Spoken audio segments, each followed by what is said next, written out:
Herkese merhaba, ben Buse Usta.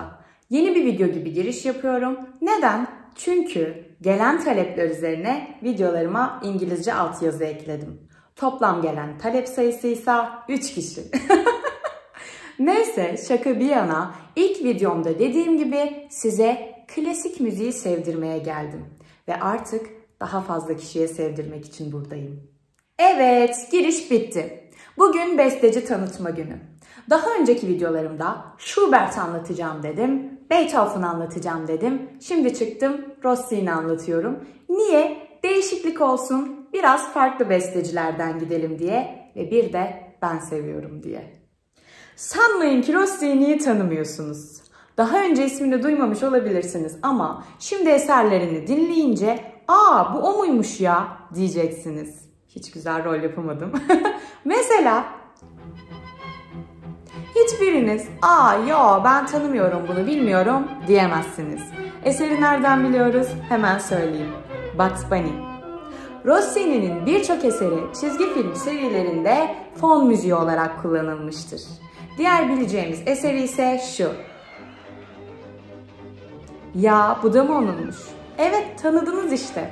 Bunlar bizim tatlış Rossini'nin eserlerinden bazıları. Genellikle eserleri böyle kendisi gibi keyifli. Şimdi diğer eserleri de bize Rossini'nin hayatını anlatırken eşlik edecek. Bazılarını da telif haklarından dolayı videomda kullanamadığım için açıklama kısmına ekledim. Bestecimiz Gioacchino Antonio Rossini. Umarım bir İtalyan edasıyla söyleyebilmişimdir. Bir daha deneyeceğim. Gioacchino Antonio Rossini. İsminden de anlaşıldığı üzere İtalyan bir besteci. Biliyorsunuz ki bestecilere soy isimleriyle hitap ediyoruz. Bilmiyorsak artık öğrendik. Rossini bestecimizin soy ismi. Ve şanslıyız ki Rossini yazıldığı gibi okunur. Yani bizi Mozart ya da Chopin kadar zorlamayacak. Rossini 29 Şubat 1792'de İtalya'nın Pesaro şehrinde dünyaya gelmiştir. Müzisyen bir ailenin çocuğudur. Şaşırdık mı? Hayır. Annesi opera şarkıcısı, babası ise korno ve trompet sanatçısıdır. Küçük Rossini, anne ve babasının tiyatroda çalıştığı yıllarda şarkı söyleyerek ve piyano çalarak müziğe başlar. 10 yaşına geldiğinde ise kiliselerde ve tiyatrolarda şarkı söyleyerek para kazanır. Ergenlik çağında sesi değişime uğradığı için şarkı söyleyemez duruma gelir ve eşlikçilik yapar. Peki ya eşlikçilik nedir? Eşlikçi, solo bir sanatçı ya da grupla birlikte çalan müzisyendir. Yani adı üzerinde başka bir sanatçıya eşlik etmek. Eşlikçilikten sonra da orkestra şefliğine yönelir. Yani şu müzisyenleri yönetme işi. Tabii ki bu kadar basit değil ama.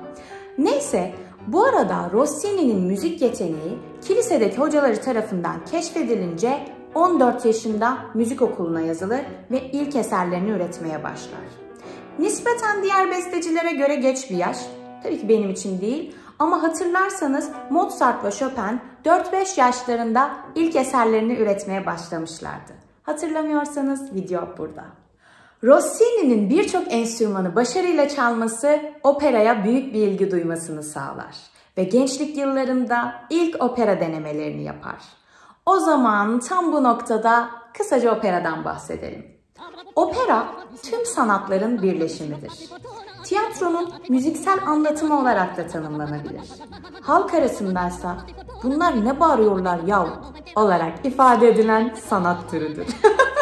Bu şive şakasından sonra toparlanamayacağım. Neyse. Rossini ilk operasını 18 yaşında besteler. 20 yaşına geldiğinde ise 5 tane opera meydana getirerek İtalya'nın en büyük bestecisi olarak ün kazanır. Rossini'nin lakabı Monsieur Crescendo'dur. Yani Bay Crescendo. Peki crescendo ne demek? Crescendo bir müzik terimidir ve eserlerde kullanıldığı noktada sesin giderek artması gerektiğini ifade eder. Yani şöyle düşünelim. Hani radyolarda yuvarlak ses açma kapama tuşu var ya, onu böyle çevirdiğimizde ses kısıktan yükseğe doğru yavaşça açılır ya, işte bu crescendodur. Rossini hemen hemen tüm yapıtlarında crescendo'yu kullandığı için Bay Crescendo adıyla anılmaya başlanır.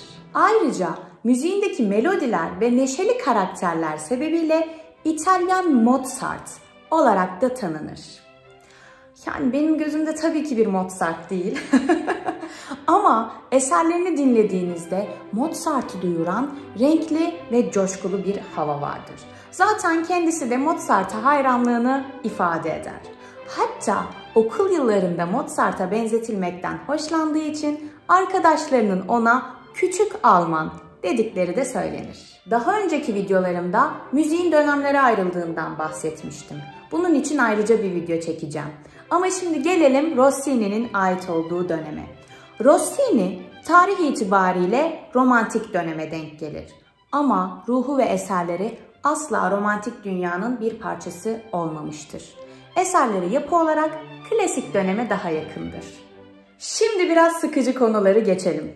Rossini de sıkılmış olmalı ki 37 yaşında opera bestelemeyi bırakıp kendini mutfak sanatına ve yeni yemekler icat etmeye vermiştir.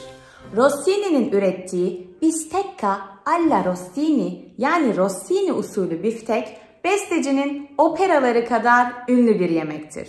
Şimdi diyeceksiniz ki yo ikisi de ünlü değil ama gerçekten ünlüler. Ayrıca dünyaca ünlü şeflerin Rossini'ye ithaf ettikleri birçok yemek tarifi vardır. Rossini bazı küçük piyano eserlerine kırmızı turplar, tereyağı, kornişon, ceviz, badem gibi isimler vermiştir. Rossini 37 yaşında opera bestelemeyi bırakmıştır. Fakat 37 yaşına kadar 39 tane opera bestelemiştir. Yaşadığı dönemin en popüler bestecilerinden biridir. Popülerliğini komik operalarına borçludur. Bu kadar popüler olmasının sebebi ise yaşadığı dönemde operanın günümüz sinema ve televizyonu gibi toplumun eğlence kaynağı olmasıdır. En popüler operası ise yine komik bir opera olan Sevil Berberi'dir. Hani şu müziğini hepimizin bildiği ama bestecisini tanımadığımız. Artık tanıyoruz gerçi. Tarihte hiçbir komik opera Sevil Berberi kadar sevilip sahnelenmemiştir. Operaya karşı ön yargınız varsa bunu yıkacak olan en birinci opera yine Sevil Berberi'dir. Evet magazin severler, bu bölüm sizin için artık yeter bize bilgi vermeye, magazinsel şeyler ver diyorsunuz. Hemen anlatıyorum. Öncelikle Rossini karakter olarak biraz tembel, vurdum duymaz, espritüel, iyi yaşamayı seven ki bunu müzik ve yemek zevkinden anlayabiliyoruz ve asla lafını esirgemeyen keskin dilli biri olarak aktarılır. Rossini yaşamı boyunca 2 evlilik yapmıştır. Birinci evliliği 30 yaşındayken bir opera sanatçısıyla olur. Daha sonra ilk eşi vefat edince 54 yaşında ikinci evliliğini bir modelle yapar. Aslında bu kısımlar çok olaylı. Özellikle ikinci eşi için ekstra bir video çekilir ama çekmeyeceğim, öyle bir planım yok. Şimdi burada anlatırsam da gerçekten magazin programına döner. O yüzden isimlerini yazdım, araştırabilirsiniz. Son olarak bahsetmek istediğim bir konu daha var. Rossini de Mozart gibi Osmanlı İmparatorluğundan etkilenir ve Türkleri konu edinen operalar yazar. İtalya'da bir Türk, 2. Mehmet ve Korint kuşatması. Türklerle ilgili operalar içerisinde en önemlilerinden biri kabul edilen 2. Mehmet operası Fatih Sultan Mehmet'i konu alır. Korint kuşatması ise 2. Mehmet'in değiştirilmiş halidir. Bu eserlerde Türk müziği ezgilerinden yararlanılmasa da Türk tiplemeleri kullanılmıştır. Evet, artık sona geldik. 74 yaşında kansere yakalanan Rossini, geçirdiği ameliyattan sonra ancak 2 yıl daha yaşayabilir ve 76 yaşında yaşama veda eder. Yaşamının son yıllarını Paris'te geçiren Rossini, servetini Paris'in yaşlı müzisyenlerine huzurevi yapılması için bağışlar. Rossini önce şehrin ünlü mezarlığı olan Père Lachaise gömülür. Père Lachaise hatırlarsınız, Chopin'in mezarı da buradaydı. Neyse, bundan tam 19 yıl sonra İtalyan hükümetinin isteği üzerine Rossini'nin mezarı ülkesine götürülerek Floransa'da büyük bir törenle Santa Croce Bazilikası'na defnedilir.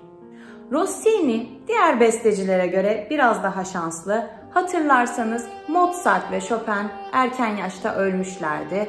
Rossini ise 76 yaşına dek keyifle yaşadı. Keşke müziği erken yaşta bırakmasaymış derdim ama canı istemiş bırakmış. Güzel de bir yaşam sürmüş. Rossini'nin bu keyfine düşkün olan tavrını ve renkli müziklerini çok seviyorum. Bana biraz Mozart'ı ve kendimi anımsattığı için olabilir. Benim zaten bu Mozart aşkım hiç bitmeyecek.